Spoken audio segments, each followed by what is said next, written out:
Michael Jordan's ex-teammate tried to apologize after 25 years. MJ's response left everyone speechless. Sam Harris sat nervously backstage, glancing at the clock. In just a few moments, he would be sitting across from one of the most famous athletes in history, live on ESPN, all eyes on him. The floodlights from the studio seemed almost blinding, but it wasn't the lights that made his heart race, it was the weight of 25 years of regret. A single moment in time, a mistake that had haunted him for more than half his life, would finally come to the surface. He didn't know if he could get through it.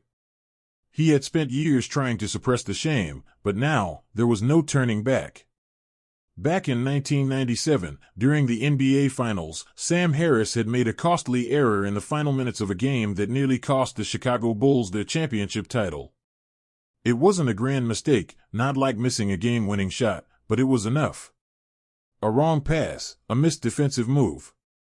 The kind of mistake that athletes carry with them long after the game is over, and for Harris, it had been a scar that never healed. No one had really blamed Michael Jordan. He'd been the star, the one who led them to victory, the one who everyone had expected to carry the team. But Harris had seen the way the others looked at him. He knew what they thought, he blew it. He wasn't good enough. The mistake had haunted him, even after he left basketball behind. And now, after years of silence, he'd finally made the decision to face it head-on. As he walked out onto the stage, the audience cheered, but Harris didn't hear it. The applause felt distant, like it was for someone else. He barely noticed the studio lights as they washed over him. His palms were sweaty, and his heart pounded in his chest. But he didn't have much time to dwell on his nerves. He was walking towards the chair, the one where the camera would capture every flicker of his expression. He had a purpose now. He had to do this. Sitting down, Harris cleared his throat, trying to steady his breath. The interviewer, a seasoned ESPN host named Jeff Reynolds, smiled warmly at him, clearly excited for the live moment. "Sam, thank you for being here.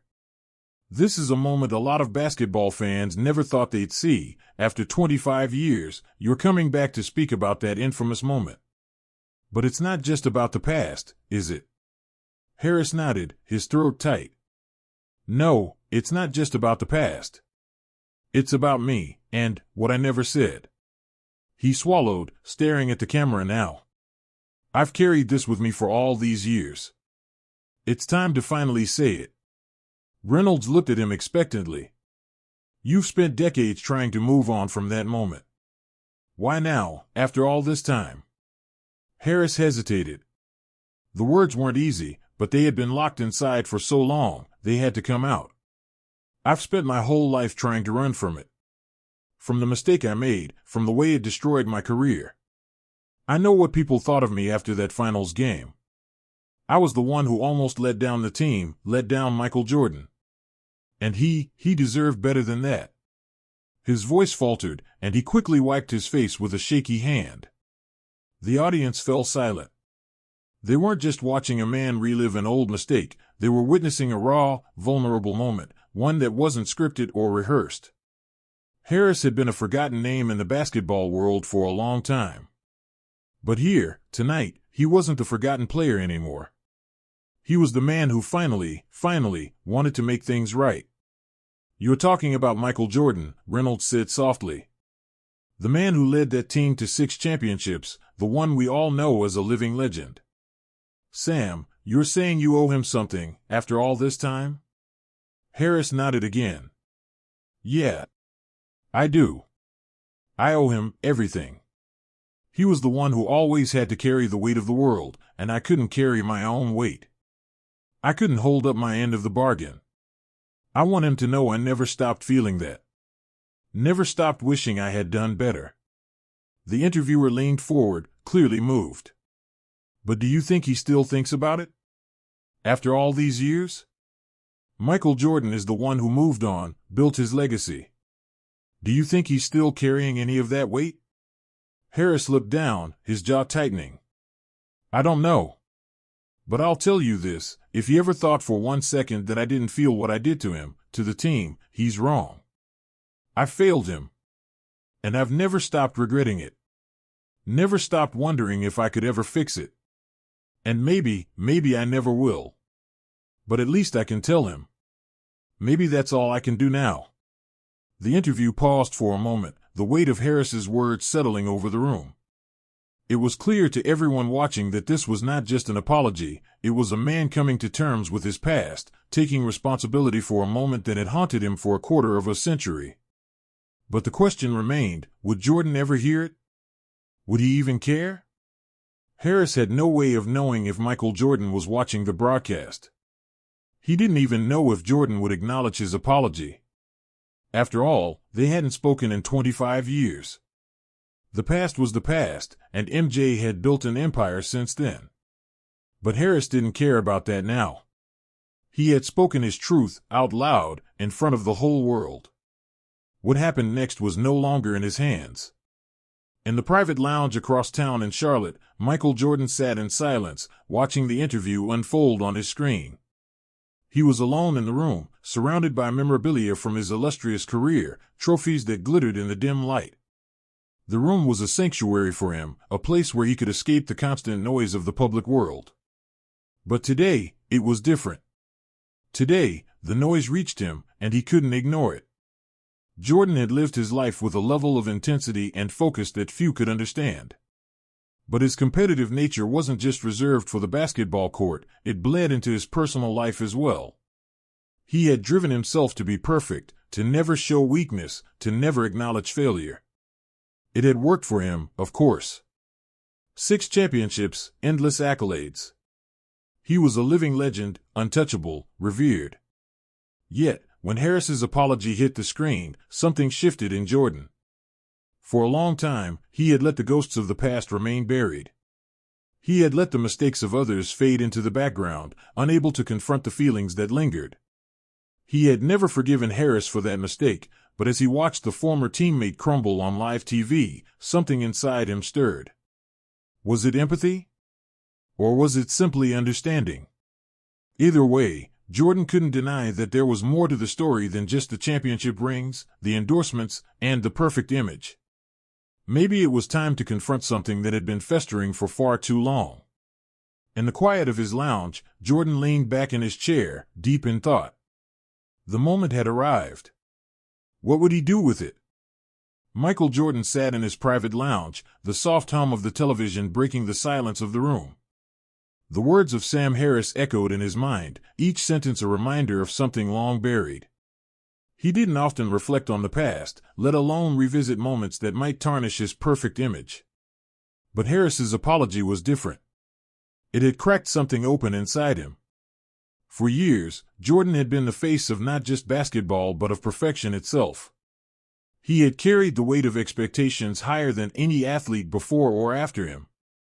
It wasn't just about championships, it was about legacy, about being the best, and about never showing weakness. In the public eye, he had been untouchable.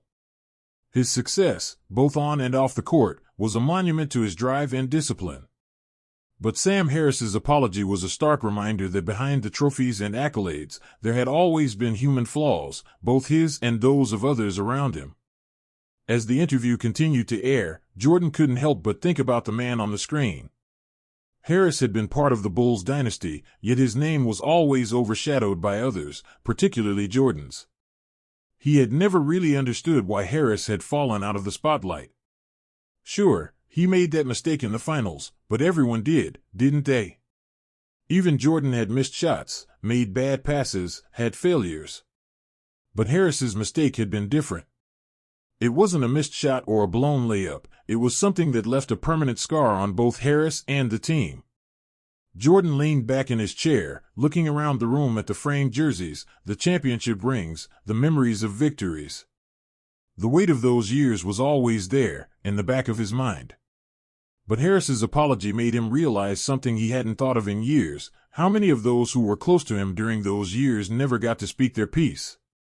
There was a time when Jordan was the king of the court, but those around him had carried their own burdens too. He'd never really understood Harris's struggles, or anyone else's for that matter. He had been too focused on his own journey, his own demands, to look beyond his own goals. He had demanded perfection from everyone, even those who would never be able to reach it. And now, Harris's public apology was like a quiet reminder of how much he had expected from others and how little he had given in return. The interview came to a close, and Harris walked off the stage, leaving behind a room full of people and a nation wondering if there would ever be closure between them. As the crowd began to disperse, Jordan switched off the television, the silence returning to the room. His mind was far from quiet, though. What was he supposed to do with this? He could have ignored it. He could have let it slip by, like he had with so many other things. But this felt different. He didn't know why, but something inside him told him that he couldn't just let it go. He had to act. Over the next few hours, Jordan sat alone, wrestling with the thought. He could reach out to Harris, speak with him privately, and let it go there. Or, he could make a public statement. There was a part of him that wanted to dismiss it altogether. After all, he had already moved on. He had never been one for public displays of emotion or sentimentality. But that apology had struck a chord with him, and it wasn't something he could easily forget. It wasn't about forgiveness for Jordan, it was about something more complex, something that came with time. The weight of those championship seasons had been heavy, not just because of the pressure of the game, but because of the way he had held on to every single failure, his own, others, and never truly allowed himself to let go. He had always been the one to demand more, to expect more, but how often had he let others do the same for him? And now, after all this time, Harris was asking for something that Jordan hadn't even known he needed. As the night wore on, Jordan made his decision. It wasn't about the mistake on the court. It was about recognizing that they had both been carrying this burden for far too long. He could have dismissed Harris's apology as just another attempt to make peace, but there was something genuine in it.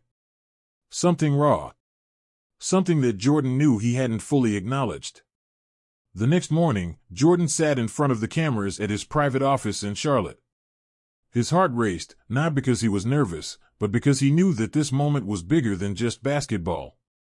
It was about a long overdue reconciliation, not just between him and Harris, but between him and the parts of himself he had never fully addressed.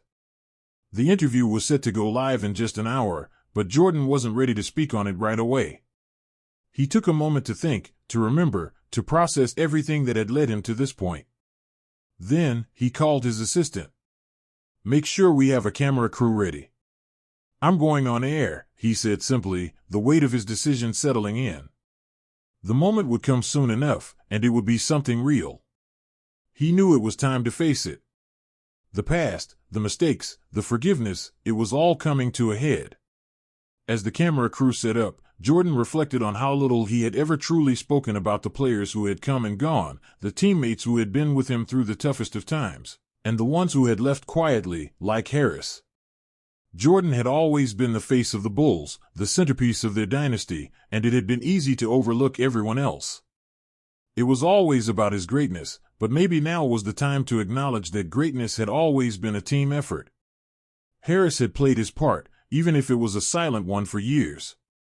Maybe now it was time for Jordan to play his. Finally, as the crew adjusted the lighting and checked the sound, Jordan took his seat in front of the cameras. The world would soon be watching. He had no script. No rehearsed lines. But in his heart, he knew exactly what needed to be said. When the camera started rolling, Jordan looked directly into the lens. The familiar face, the sharp eyes, the calm composure, the same man who had captivated the world countless times on the basketball court. But today, there was something else. Something raw. "Sam Harris," Jordan began, his voice steady. "I know you've been carrying this for a long time. You weren't the only one who had to. We both did." He paused for a moment, feeling the weight of the words. "I forgive you." The statement hung in the air for a beat, then Jordan added, "We all make mistakes. But we move on. We grow. And sometimes, that's all we need." The camera crew adjusted their angles, but Jordan stayed focused, his mind clear. He had spoken his truth, and it felt different. It felt like something had been released, not just for Harris, but for him too. The weight of the past had finally started to lift. The days following Michael Jordan's broadcast interview were filled with speculation, but also with a sense of unexpected calm. The world had heard his words, and it was clear that something had shifted, not just for Harris, but for Jordan as well. The apology that Sam Harris had poured his heart into had found an unexpected echo in the basketball legend's response. The forgiveness wasn't dramatic, wasn't theatrical, but it was real. It was something they both needed, something the public never expected. The message was clear: redemption wasn't about grand gestures, it was about understanding and moving on from past mistakes. But now, it was Harris's turn to respond. The weeks passed, and people followed his every move, waiting for the next chapter. Sam had lived in the shadows for most of his life, but his recent apology had made him someone who was no longer invisible. News outlets, blogs, and social media accounts all buzzed with talk of the long-awaited reconciliation. There was an undeniable curiosity surrounding what would come next. Sam wasn't sure himself. For 25 years, he had been a footnote in Jordan's career, and now here he was, standing in front of an entirely new chapter of his life. But how do you move on from something like this? How do you move forward after you've finally faced your past? One evening, Sam sat in his modest apartment, staring at the phone. He had been debating whether or not to reach out to Jordan. The world had seen the acknowledgement. The forgiveness had been given. What more could there be? But something gnawed at him. Could he really close this chapter without speaking to the man face to face? Without shaking his hand? Without hearing more than just the brief words from the broadcast? Harris didn't know what he was hoping for, but a quiet sense of closure was something he longed for. He picked up the phone. A few minutes later, he was on the line with Jordan's assistant. After a brief exchange, it was set. He would meet Jordan the next day at a private gym in Charlotte. This wasn't a press event. This wasn't a photo op. It was a real meeting between two men who had once shared a court but had never really understood each other. Harris felt his nerves rise again. But this time, it was different. There was no camera, no spotlight. This was real. This was personal. The next morning, Sam arrived at the gym early. It was empty except for a few staff members and a couple of trainers. He paced, waiting. This was it. The meeting would either be a turning point in his life or another failed attempt at closure. He wasn't sure what he expected. Jordan had already said his piece on television. The world had already seen the emotional weight lifted from both of them. But Sam couldn't shake the feeling that something more needed to happen. Then Jordan walked in. Sam stood as the door opened, and there he was, the man he had once stood beside on the court. The man who had made history, who had never let anything shake his resolve. Michael Jordan. The same intensity in his eyes, but today, something was different. He wasn't wearing a suit. He wasn't there to play the part of the icon. He was just a man. A man who had made peace with his past, and was willing to meet Sam Harris halfway. Jordan offered a handshake. There were no words at first, just a firm, respectful grip. Sam felt the weight of the moment, but it wasn't the pressure of apology that hung in the air. It was something more, something mutual. Understanding. Finally, Jordan broke the silence. "You wanted to meet face to face," he said, his voice calm. "What's on your mind?" Harris took a deep breath, still feeling the remnants of that nervous energy. "I've spent years running from this. Running from what happened. And I thought if I could apologize, if I could just get those words out, it would be enough. But now, sitting here with you, I realize it's not just about that moment. It's about everything. The years. The team. The games. The things I never said, the things I never did." Jordan nodded, listening intently. "We all have those moments," he said quietly. "You were part of something bigger than any one mistake. We win together, and we lose together. And yeah, sometimes we carry things longer than we should, but that's part of the journey. I get it." Sam looked at Jordan, his words finally coming together. "I'm sorry for not being what you needed me to be," he said softly, genuinely. I wasn't just letting you down that night in '97. I was letting down the whole team, and I didn't know how to fix it. I didn't know how to forgive myself." Jordan paused, the weight of the statement settling between them. "It's easy to carry guilt, Sam," he replied. "But it's harder to let it go. That's what you have to do. Let it go." His gaze softened. "It's been a long time, but I'm not holding on to it anymore. You don't have to either." The words hit Sam harder than he expected. After all these years, it was the simplest thing that had eluded him. He had carried the mistake with him, thinking that it was the thing that defined him. But it wasn't. The apology, the conversation, the understanding, they weren't about clearing the air or resolving everything. They were about letting go of something that had never belonged to him in the first place. The rest of the conversation wasn't filled with dramatic revelations or grand speeches. It was just two men, talking. Two people who had been in the same place, at the same time, but who hadn't truly seen each other until now. They talked about basketball, about the struggles they both faced after their careers ended. They even laughed, sharing memories from their time with the Bulls, some of which neither had spoken about in years. Eventually, the conversation tapered off, but there was a sense of finality to it. Not closure in the way people often talk about it, but something deeper. Understanding. Acceptance. The weight Sam had carried for so long had finally been lifted, not because of a single act of forgiveness, but because he had allowed himself to move forward. As they said their goodbyes, Jordan clapped him on the shoulder. "It's good to see you, Sam," he said with a smile. "Good to see you." Sam watched as Jordan left the gym, and for the first time in years, he didn't feel the burden of that old mistake. He stood there in the silence of the gym, a smile slowly spreading across his face. There were no grand gestures, no public declarations. Just two men, moving on from their past and allowing the future to begin. For Sam Harris, the journey had been long, but in the end, the peace he had sought was simple, letting go of the past and embracing the present. The forgiveness he had hoped for was always there. It just took him a long time to realize it. And as he left the gym, he knew it wasn't just Jordan who had redeemed him. It was himself.